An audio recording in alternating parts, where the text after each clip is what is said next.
Internet?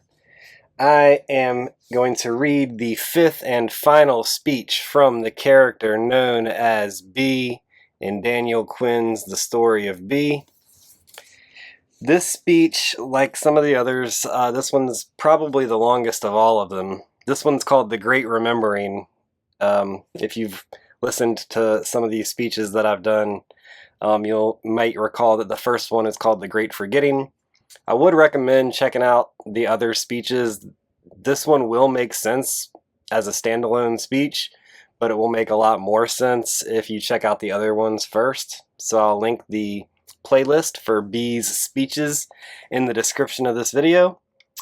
But without further ado, I'm going to read the first half of this speech using my notes, and then I'm going to actually get into the speech for the second half of the speech just to cut down on the time because, like I said, I think this is his longest speech of all. So basically, when he first starts the Great Remembering speech, he describes the Great Forgetting as a drug which blinded us as a culture to the fact that we are a biological species in a community of biological species, and we are not exempt from the forces that shape of all of life on Earth. Hopelessness is understandable, but it mistakes the Great Forgetting and its workings for human nature itself. That's key. He talks about the obliteration of tribalism. He says that our civilization and culture did not spring from the birth of humanity, which he's kind of already illustrated in some of these speeches. And he mentions how law was around long before the first written law. Laws and customs distinguish tribes from one another. A member of one tribe cannot easily become a member of another tribe in the same way that a New Yorker can become an Arizonian. The takers, is what he calls our culture, not only invented totalitarian agriculture, they invented the idea that everyone should live the way we do. Our culture actually obliterated law. We did not invent law. Because when you obliterate tribal law, you obliterate tribal identity. And they've made every tribe assimilate into the takers, the totalitarian agriculturalists, the destroyers of the earth. So he says laws had to be invented since a new form of law was needed once they had basically obliterated all of the tribal law and tribal identities. Tribal laws are never invented because they're received laws, and what he means by that is that they are a result of social evolution. They don't reflect the tribe's concern for what is right or good or fair. They just simply work for the tribe. So, that's the notes I'm going to read. Here's the second half of the speech. The world of the detribalized. Now I hope I've given you a handle on the price to be paid for becoming part of the Taker Revolution. Detribalization, the loss of tribal laws, customs, and identity. Since the detribalization of the Old World, by which I mean the Near East, the Far East, and Europe, occurred thousands of years before the earliest historical records, it became part of the Great Forgetting, and as such it was invisible to the foundation thinkers of our culture.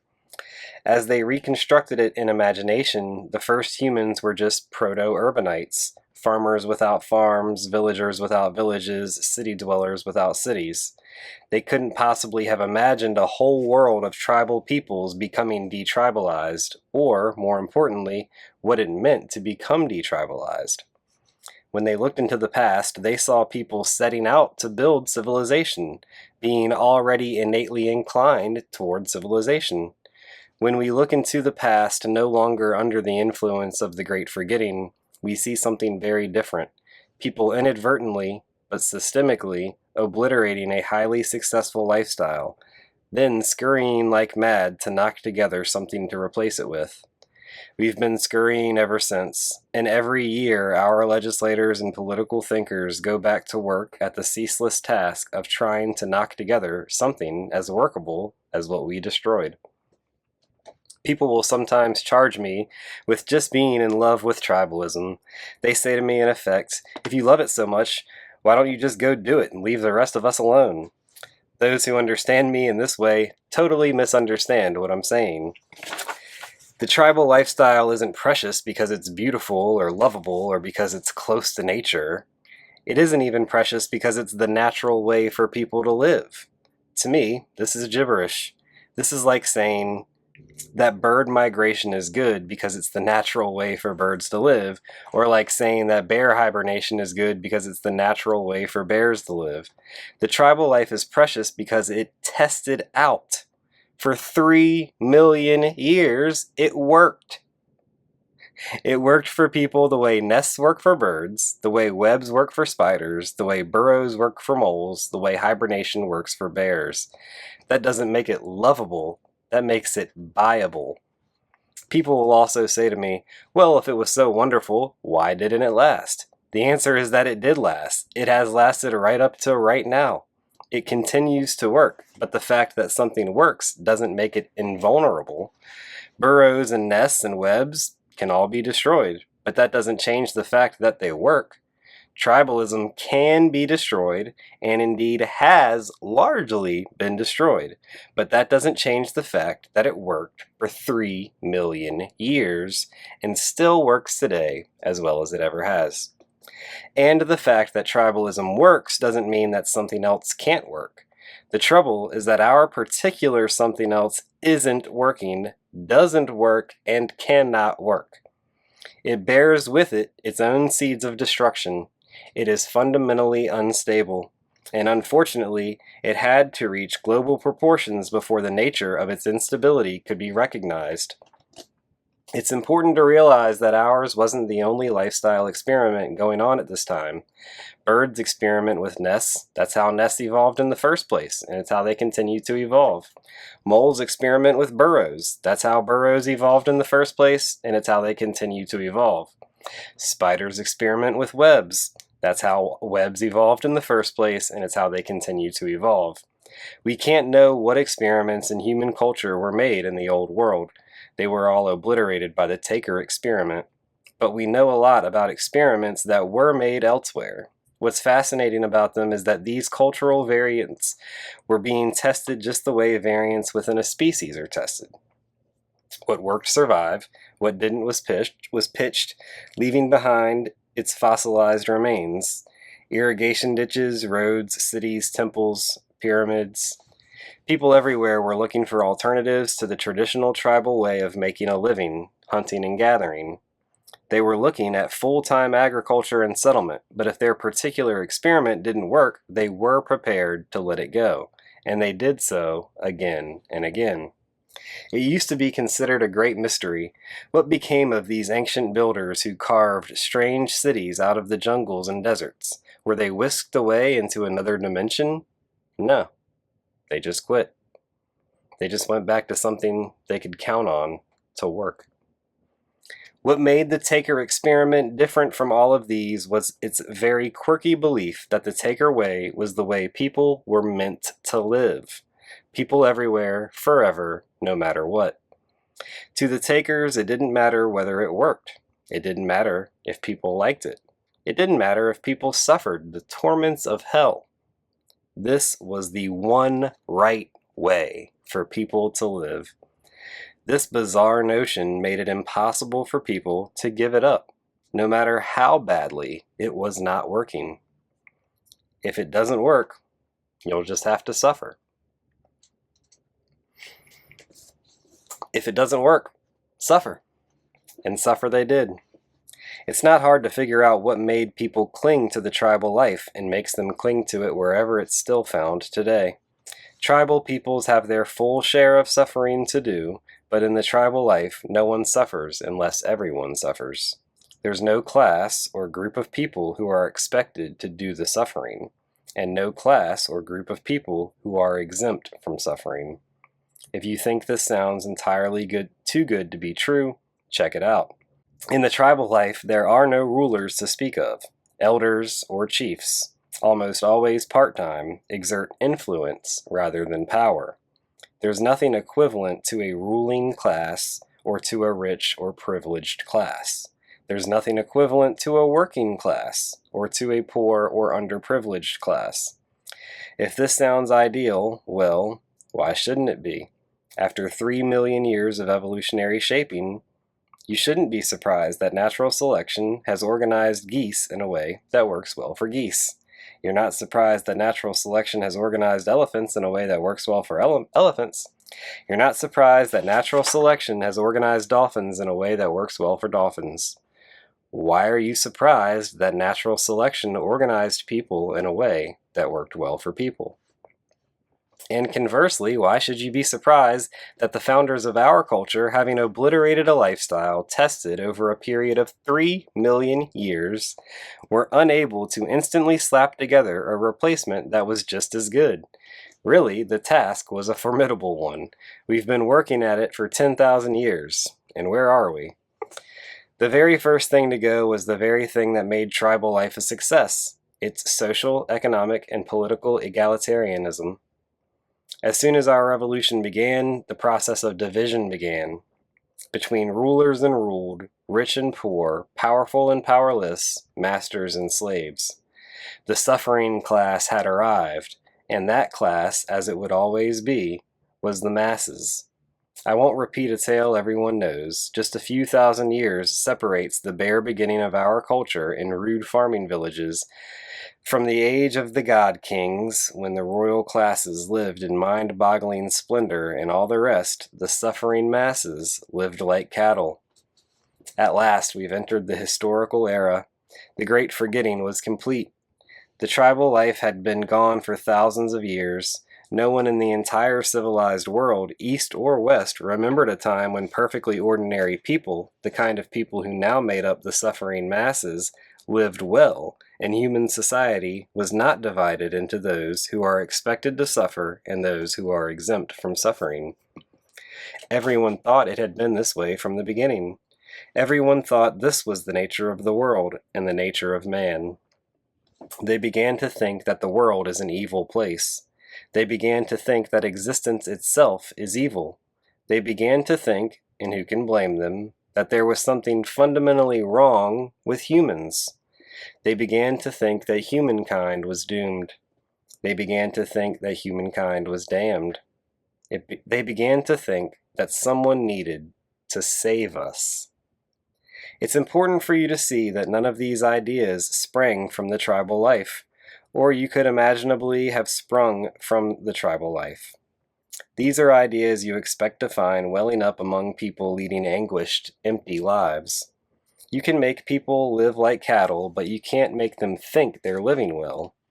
You can render them powerless, but you can't render them dreamless. The suffering masses knew they were suffering, knew something was desperately wrong, knew they needed something, and what they needed was salvation. The origin and cause of human suffering, and the means of ending it, became the first great intellectual and spiritual preoccupation of our culture, beginning about 4,000 years ago.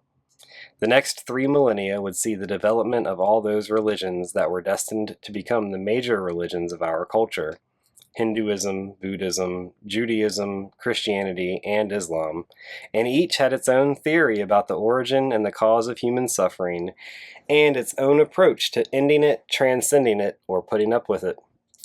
But all were united in a single central vision: whether it's release from the endless round of death and rebirth or blissful union with God in heaven, salvation is the highest goal of human life, unimaginably beyond any other, such as wealth, happiness, honor, or fame, and each of us is utterly alone in the universe with it.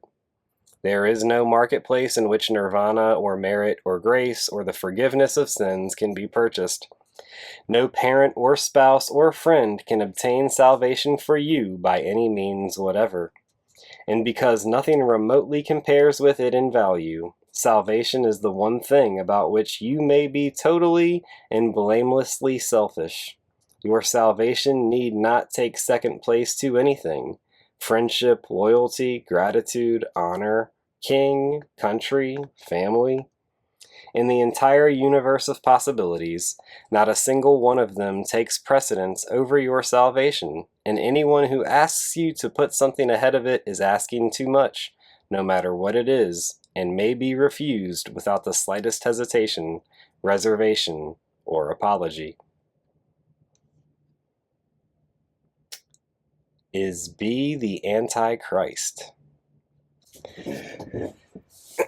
So, if you don't want a spoiler for the book, I would recommend not listening to this part until you read the book, because this is going to be a little bit of a spoiler.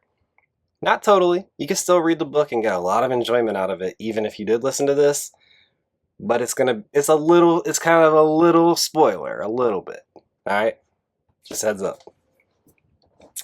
Now at last, we're ready to tackle the most difficult problem that so many of you have brought to me for solution. Again and again you say to me, tell me how to face those who accuse. Tell me how to explain that you are not the Antichrist. You have to begin by understanding what the Antichrist stands for. All serious commentators on the subject agree that Antichrist is just the latest name for an ancient figure in the religious legends of our culture, far more ancient than the Christ to which this name makes him opposed. In other words, he doesn't just represent the antithesis of Jesus. All our salvationist religions have feared the appearance of the one who would lead the righteous from the paths of salvation. The Antichrist isn't just the antithesis of Jesus. He's equally the antithesis of Buddha, of Elijah, of Moses, of Muhammad, of Nanak, of Joseph Smith, of Maharaj Ji, of all saviors and purveyors of salvation in the world. He is in fact the anti-savior. Accompanying the legend of the Antichrist has been the bizarre and almost laughable notion that his massive global appeal will be his unbridled wickedness. This shows what a low opinion our salvationist religions have of their members. This is how they despise us, that they think we yearn for evil and vileness and corruption and will slavishly follow anyone who promises these things. So now I'm ready at last to tell you how to face the accusers of B. When they say to you, B is the Antichrist, don't think you're doing something admirable if you say, oh, no, you don't understand. They do understand. When they say to you, B is the Antichrist, here's what you should say to them. Say to them, yes, you're right. Absolutely right. B means to steal the hearts of the people away from you so that the world may live. B means to gather the voices of humans all over the planet into one voice singing, the world must live, the world must live. We are only one species among billions. The gods don't love us more than they love spiders or bears or whales or water lilies. The age of the great forgetting has ended, and all its lies and delusions have been dispelled. Now we remember who we are. Our kin are not cherubim, seraphim, thrones, principalities, and powers. Our kin are mayflies, lemurs, snakes, eagles, and badgers. The blinding we suffered in the great forgetting has abated, so we no longer imagine that man was ill-made. We no longer imagine that the gods botched their work when it came to us.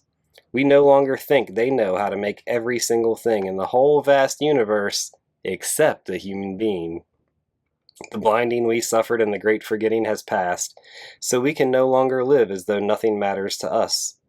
We can no longer believe that suffering is the lot the gods had in mind for us. We can no longer believe that death is sweet release to our true destiny. We no longer yearn for the nothingness of nirvana. We no longer dream of wearing crowns of gold in the royal court of heaven. Say to them, you're right to see that we're straying from the path of salvation. We're straying from that path exactly as you always feared we might. But listen, we're not straying from that path for the sake of sin and corruption, as you always imagined we might. We're straying from the path of salvation because we remember that we once belonged to the world, and we were content in that belonging. We're straying from the path of salvation, but not for the love of vice and wickedness, as you contemptuously imagined we might. We're straying from the path of salvation for the love of the world, as you never once dreamed in 1,000 years of dreaming. The evangelist John wrote, "You must not love the world or the things of the world, for those who love the world are strangers to the love of the Father." Then, just 2 sentences later, he wrote, "Children, the final hour is at hand. You've heard that the Antichrist is coming. He's not one but many, and when the many of him are among us, you'll know the final hour has come." John knew what he was talking about. He was right to warn his followers against those who love the world. We are the ones he was talking about, and this is the final hour, but it's their final hour, not ours. They've had their day, and this is indeed the final hour of that day. Now, our day begins.